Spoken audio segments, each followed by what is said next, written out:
Architects are traditionally used to working with relatively large homes. So what happens when an architect decides to design and build his very own tiny house on wheels? Today we've traveled to Wanaka to find out.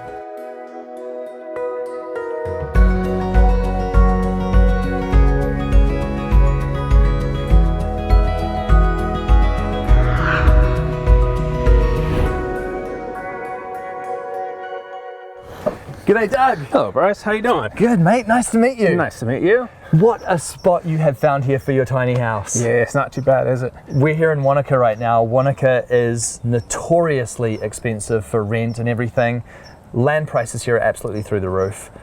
Can you tell me a little bit about why you decided to build a tiny house? A lot of it was for those financial reasons. It's just rents are coming up higher and higher, and it makes it more difficult to save money. So invested a bit in this, and I found this nice little spot down here. Rent is a lot less, and that's why I did it. You're actually an architect by trade, aren't you? Yes, I am, and I've designed my own house and built it myself. So I'm guessing you're used to working on much larger projects. Yeah, I've worked on everything from remodels all the way up to the multi-million-dollar houses around the valley. And how did you find the challenge of actually designing a small home for yourself? I found it a fun challenge, actually having to think about every little thing and all the little details. So I came to live in a tiny house. It started off in my travels after university and traveling around the 10 national parks. One of my stops was Arches National Park, and in there I saw a quote, "I may live in a small house, but my windows look onto a large world." And that kind of started me off on this thought process of how can I have that small house? And then eventually, once I went through architectural school, got through that, yes, a lot of big houses. And from those big houses, I learned some people wanted all these really nice, beautiful things, but couldn't afford it because they were designing and wanting the McMansion. And if they had just downsized and had a smaller space, doesn't have to be a tiny house space, but had a smaller space, they would have been able to have those niceties that they wanted, the nice tiles, the nice fixtures. And those are the things that, to me, that kind of matter. It's the things that you touch, the things that you see, the things you're working with every day. So tell me a little bit about your parking spot here, because there are an abundance of these campsites all around the Wanaka area. You can just move your house from campsite to campsite in this area, can't you? That is correct, yep. So there's one here that I'm in. There's another one across the road, which is by the Highway River. And there's a couple in town. So I chose this one, just one due to cost, and I'm right down on the river. So it's beautiful down here. And if you were to purchase or rent a property with this kind of view, I can't even imagine what that would cost in this area, but what do you pay to be here? I pay the $10 a night, so $70 a week is what I pay to stay here. And then there is a toilet block, so I've got that. I think average kind of cost for rental, you're probably looking at $200 a week right now in Wanaka, if not more. Yeah, so it's under half the cost. And for $200 a week, you're certainly not going to get this, are you? No, you get a room somewhere in town. You're looking at properties around here. Would not surprise me if you're getting close to that $1 million for a view like this. So yeah, that's pretty lucky. Without a doubt. So tell me more about the design of your house. So I started off with looking at all the different forms you have, both the gables, the monopitches, and the boxes, and then I adapted it down. I did look at kind of the aerodynamics for towing. That's why you start to see this side of the house, the roof down, a bit lower. I found with the monopitches that go all the way top, you get kind of a pinch point at that ladder, and your best area is in the far back. So that's why I've dropped that back end down a bit. Brings the highest point in that loft area farther forward. And then from there, I've used insulated panels, the metal skin ones, and attached them to a steel frame. And then because those go full height, just to make it easy in the detailing, to keep my detailing easy, you'll see my doors and windows all go full height as well. So I noticed you're actually doing something really interesting with your grey water here as well, aren't you? Yes. I've just tried to take a grey water system, made it simple. Right now, it's just my kitchen water, just so once I've done my dishes and everything, just drain it into my little planter box. So I don't have to take my dishwater away, and I'm also not putting the dishwater just directly into the river. Yeah, so that's what I've built up. And you find that that sort of filters out all of the particles and all of that sort of thing from the water? Yes, so far I haven't even seen it drain out the bottom, so basically I'm just watering my plants. That's all I'm doing. Well, can we take a look inside and see what you've done? Yes, come on in. Thank you.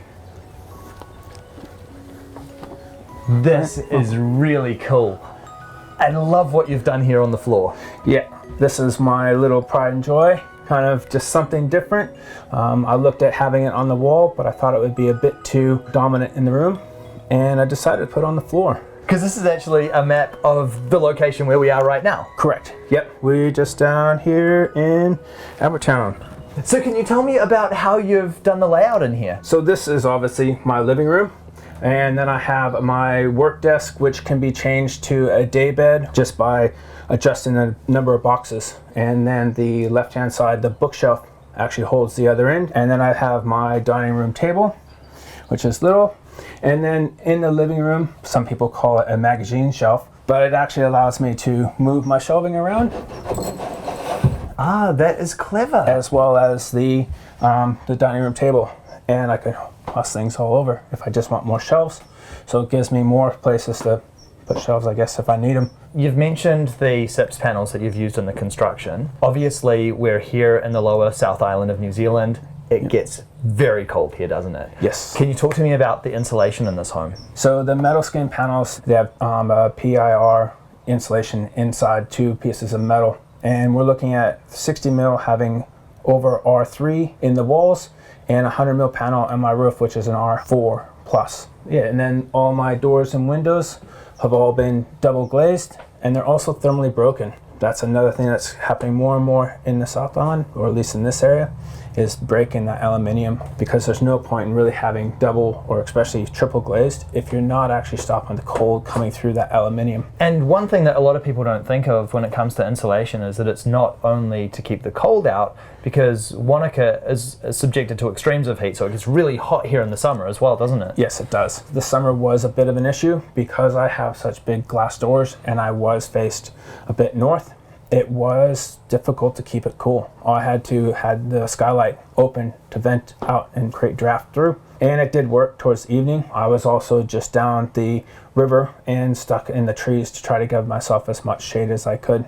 So I've tried to use the nature to help me keep my place cool. That is the beauty of having a house on wheels, isn't it, though, that you can actually move it and change the location to be in a more suitable area when it gets too hot or too cold or anything like that. And it has worked. I'm on my 3rd spot because of that. In the summertime, tucked in the trees for shade. And then as it's starting to cool down, I moved out from the trees just to give my photovoltaics more sun. And that also helps. I have to rotate my trailer to the sun for those, but I've kind of picked the view. So I get the nice view out of my doors and a little one up the office window. So you're off-grid for your power here then? Yes, I am. I have 3 photovoltaic panels on the roof, and my battery system and inverters are tucked in the far corner of the kitchen. I've got a U-shaped kitchen because I have my wet room and my toilet on the other side of it, which I access from going outside and in. So with your wet room, you're not using it right now, but how is that space set up? So that space is set up to have storage on either side, and then has the shower, wet room in the center. On one side I have my water tank and the gas califont, and then on the other side I have access to my battery bank and everything. But you're actually not having to use your wet room right now, are you? Because you've got all of the facilities here at the campsite. Yes, that's correct. So that one of the benefits of being in the campsite is I can use the toilet block up in the campground. I also have a swim membership at the pool, so I just, through the day, just plan everything out and just work accordingly. You've got a lot of space to work in your kitchen here, don't you?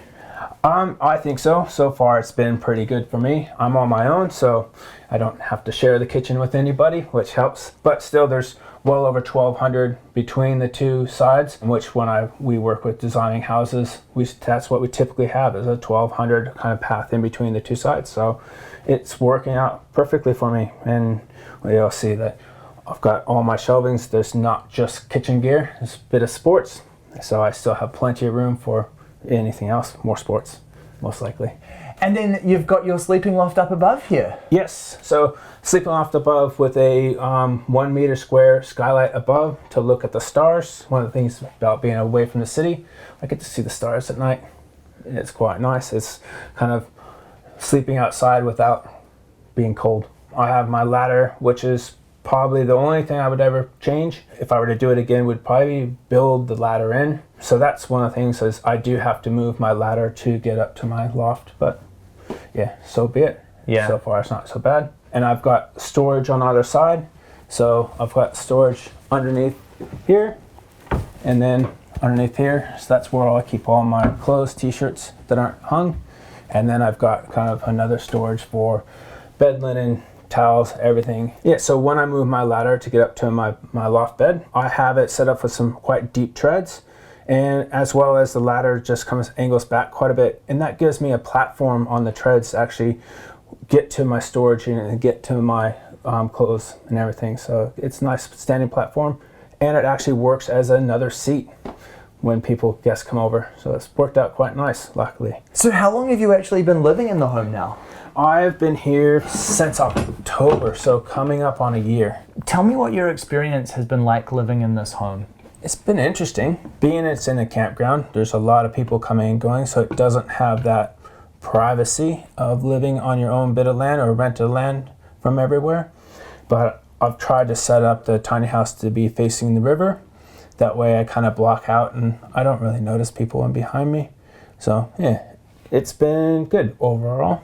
Can you tell me about the costs involved in building this home? It wasn't cheap, but that's a lot of the detailing and the way I did it, because I had some of it prefabbed up. All my plywood was all cut on a CNC machine, and my choices, I upgraded everything. Doors, windows, all thermally broken, double glazed. That did add cost, and because they are all custom made, they're not the ones off the shelf, it added a bit. And do you have a ballpark tally as to whereabouts the cost is right now? It's sitting above that 60 grand right now. So some of those custom things do add up on cost. And what I love about this home is you really haven't compromised when it comes to the quality of the things that you put in here. It's going to make you so much more comfortable in this home in the long run, isn't it? Yes, it is. And I'm going to be more and more happy. It's like, yes, the map on the floor is expensive, but it's a talking point. It's fun. The shower, the kitchen, everything. It's nice, it's clean, and it makes me want to come home. I think you've done such a great job with this build. It's obviously a really functional and very high quality home, and especially with those lake views, I can really see why you look forward to coming home here every day. Thank you so much for sharing that with me. No worries, Bryce, thank you. Doug's home really is very well designed. As an architect, you can really see how all of his experience and expertise has gone into making this home not only beautiful, but also incredibly functional. What I really can't get over though is just this location. The fact that he gets to park up his house here and call this place home really is a dream come true.